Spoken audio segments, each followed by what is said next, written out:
So now I'm going to talk about engineering landmarks. They built big. The largest structure built during the 19th century was a massive Forth railway bridge in Scotland. It had a span of 2.5 kilometres and it's still the second longest of its kind today. The building work took 54,000 tonnes of steel, 21,000 tonnes of cement, and 7 million rivets. At the peak of the work, 4,600 men were employed to build the bridge and 57 died during the construction. So some of the greatest Victorian building projects were carried out by engineers. They laid thousands of miles of train tracks, canals and sewers, and constructed huge bridges, changing the face of Britain.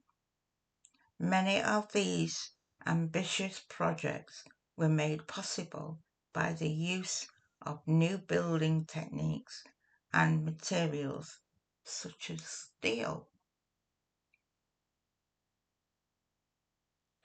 Isambard Kingdom Brunel.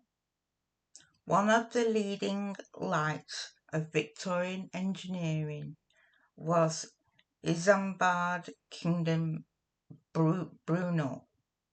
His first major project was the Clifton Suspension Bridge, which crosses the Avon Gorge at Clifton, providing a vital link to the city of Bristol from the east.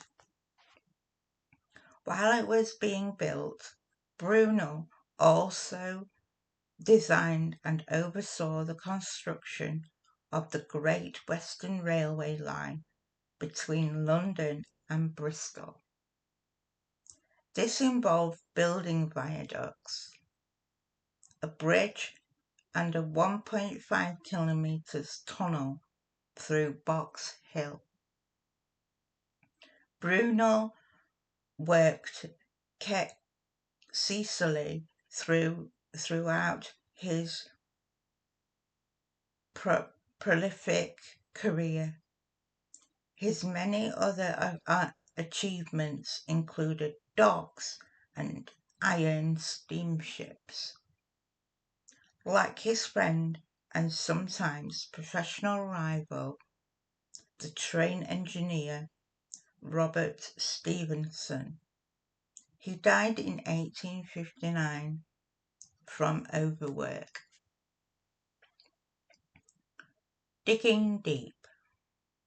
Another impressive feature of Victorian engineering was Joseph Bazalgette's construction of a vast network of sewers under London, which sets the standard for cities all over the country.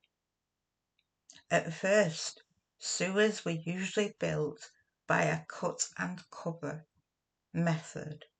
This involved digging out a deep trench, building a roof and then covering it again. Later, new machinery made it possible to bore far deeper tunnels without disrupting life up above. Under and over the sea. In the 1880s, British and French engineers used the latest machines to begin digging a railway tunnel under the English Channel. But the project was abandoned in 1883. because British Army generals feared that the French might use the tunnel to invade Britain. It wasn't just in Britain that British engineers and builders left their mark. They exported their talents all around the world, laying train lines in South America and India and advising on sewage systems for cities as far as Budapest in Hungary and Port Louis in Mortaris